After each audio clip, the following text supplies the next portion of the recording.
श्री शिवाय नमस्तुभ्यम। हर हर महादेव। जैसा कि आप सब जानते हैं, मध्य प्रदेश राज्य के ओमकारेश्वर ज्योतिर्लिंग में पंडित प्रदीप मिश्रा द्वारा पवित्र शिव महापुराण कथा की जो कि शुरू हो चुकी है। इस कथा को आज चौथा दिन था, तो ये कथा आज की पूर्ण हो गई है। ये 7 दिवसीय शिव महापुराण कथा है जिसका आनंद आप आस्था चैनल और यूट्यूब के माध्यम से ले सकते हैं। यह कथा 9 जून से 15 जून 2024 तक दोपहर के 1 बजे से लेकर 4 बजे तक आप आस्था चैनल और यूट्यूब के माध्यम से देख व सुन सकते हैं। आज की कथा में विशेष जानकारी व उपाय जो कि पूज्य गुरुदेव उसके बारे में पूरी जानकारी आपको इसी वीडियो में मिलने वाली है। आज जो है 12 जून चौथे दिन की कथा थी। आज की कथा में रोचक तथ्य व उपयोगी जानकारी व पत्रों को भी गुरुजी ने इसमें शामिल किया है। साथ ही आपको बता दें कि आज राधा प्रसंग विवाद जो कि प्रेमानंद जी महाराज के द्वारा दिए गए बयान पर गुरुजी ने क्या सुंदर बयान दिया है उसके बारे में भी बात करेंगे। प्रेमानंद जी ने गुरुजी को बहुत सी बातें की हैं, ऐसा वीडियो वायरल हो रहा है, उसी को गुरुजी ने बहुत सुंदर शब्दों में समझाया है। कि आपको बता दें आज 12 जून 4 दिन चौथे दिन की ओमकारेश्वर में चल रही पवित्र शिव महापुराण कथा में गुरुजी ने 7 उपयोगी जानकारियाँ दी हैं। अगर किसी कारणवश आपने आज की कथा को नहीं सुन पाया है तो आप इस छोटे से वीडियो के माध्यम से पूरी कथा का रास्ता तो ग्रहण कर सकते हैं। तो चलिए बढ़ते हैं आज की पहली जानकारी की तरफ।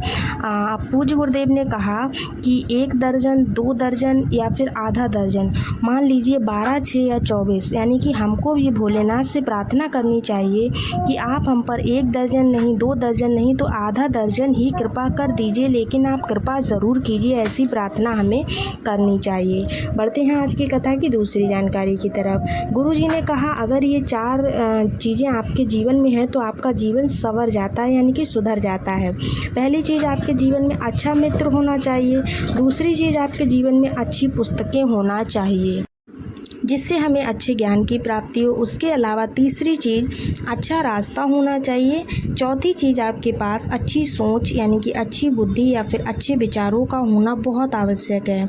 हमेशा जीवन समाप्ति के ऊपर नहीं जाता है बल्कि उन्नति की ओर चला जाता है। पढ़ते हैं आज की कथा की तीसरी जानकारी की तरफ।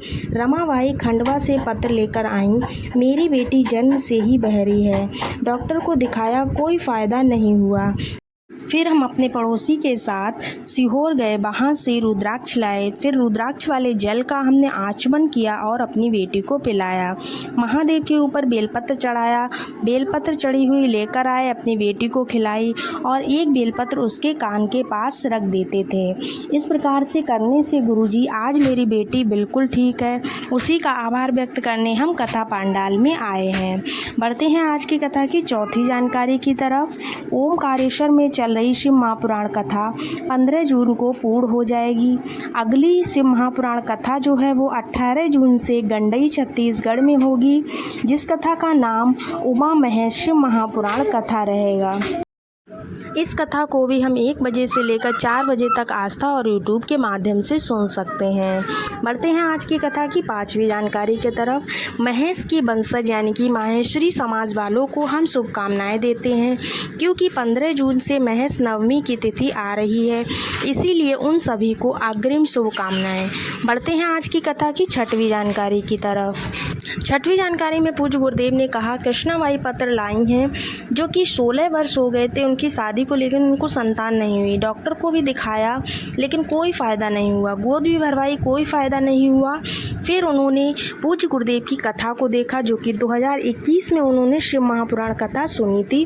आपका बताया हुआ आंकड़े की जड़ का जो उपाय था जिसको तुम्रिका जी का नाम लेकर करना था, उस उपाय को मैंने किया। उस उपाय को करने के बाद मुझे पुत्र रत्न की प्राप्ति हुई, उसी का आभार व्यक्त करने मैं कथा पांडाल में आई हूँ। उसके बाद पूज्य गुरुदेव ने उनको बुलाकर बेलपत्र प्रदान की। बढ़ते हैं आज की कथा की 7वीं जानकारी की तरफ। आज की कथा की विशेष जानकारी की तरफ बढ़ते हैं जिसे आप सभी को सुनना बहुत ज़रूरी है। एक विवाद बढ़ रहा है प्रेमानंद जी महाराज का एक वीडियो, जिसमें वे गुरु जी पर बहुत गुस्सा करते हुए नज़र आ रहे हैं। अब विस्तार से समझिए, यह विवाद एक वीडियो के क्लिप से है जो शिव महापुराण की क्लिप क्लिप है। आज से 14 वर्ष पुरानी कथा की क्लिप है, जिसमें पूज्य गुरुदेव ने राधा जी के विवाह के बारे में कुछ जानकारी दी थी। आज उन्होंने क्या कहा, प्रेमानंद जी के गुस्से वाली वीडियो के बाद ये आज की पहली प्रतिक्रिया थी जिसमें गुरुजी ने कुछ बोला है। देखिएगा, गुरुजी ने बहुत शांत स्वभाव में आज के इस बयान को समझाया है, बल्कि प्रेमानंद जी महाराज के गुस्से के बयान को देखने के बाद भी गुरुजी का स्वभाव इतना शांत था, इतने अच्छे से उन्होंने समझाया है, उसको आप लोग ज़रूर सुने। इस पर गुरुजी ने कहा कि हमने पहले ही प्रमाण दिया है कि हमने क्या कहा है, लेकिन जिसकी दृष्टि में सीहोर वाले महाराज गलत हैं तो उन्हें कितने ही प्रमाण दे दो, लेकिन उनकी निगाह में गलत ही रहने वाले हैं। माता जानकी भी प्रमाण देते देते ज़मीन में चली गईं, उनकी किसी ने नहीं सुनी। अब आगे सुनिए, गुरुजी ने कहा, इस व्यासपीठ पर बैठते समय मेरी माँ ने कसम दी थी और कहा था व्यासपीठ पर वही बोलना जो शास्त्रों में लिखा हो। उसके बाद मैंने उनकी बात को गांठ बांध लिया। इसके बाद गुरुजी ने विशेष जानकारी दी। गुरुजी ने कहा, आप ब्रह्म विवर्त पुराण में राधा जी का वर्णन है, वह पढ़िए, पेज नंबर 171 में पढ़िए। इसके बाद आप राधा रहस्य में राधा जी का प्रसंग दिया गया है, उसको पढ़िए। इसके अनुसार मैंने जानकारी दी थी। गौरी संप्रदाय की पुस्तक के बारे में भी हमने जानकारी दी है, उसमें भी पढ़िए। गुरुजी ने कई सबूत आज पेश किए हैं। गुरुजी ने कहा है कि बात राधा रानी की है तो वो मेरी माँ है। 1999 में पहली कथा की थी, तब हमारे पास पैसे भी नहीं थे। तब हमने इधर उधर काम करके पैसे लिए, पैसे जोड़कर माता के बरसाने में जाकर 51 परिक्रमा की थी। ना जाने कितनी परिक्रमा हमने गोवर्धन की है। राधा रानी हमारी माँ है, उनके चरणों में मेरा शीश हमेशा है। मैंने जो बोला प्रमाण से बोला। प्रेमानंद जी एक बार मुझसे बोलते तो मैं उनको नमन करता हूँ, पर वे तो राधा रानी के परम भक्त हैं। अगर वो एक बार मुझसे कहते तो मैं उनको सारी बातें दिखाता, समझाता। अगर ब्रज के लोगों को मेरी बाणी से कोई तकलीफ़ हुई है तो मैं क्षमा प्रार्थी हूँ, लेकिन जो शब्द मैंने कहे हैं वो शब्द मेरे प्रमाणित हैं, वो शब्द मेरे सत्य हैं।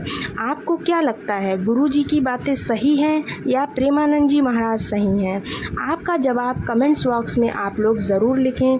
आज की कथा में जो भी उपयोगी जानकारी थी, जो भी विवादित बयान आजकल बहुत ज़्यादा वायरल हो रहा है, उसके बारे में पूरी जानकारी, और अगली कथा पूज्य गुरुदेव की कहाँ होगी इस बारे में भी हमने पूरी जानकारी दी है।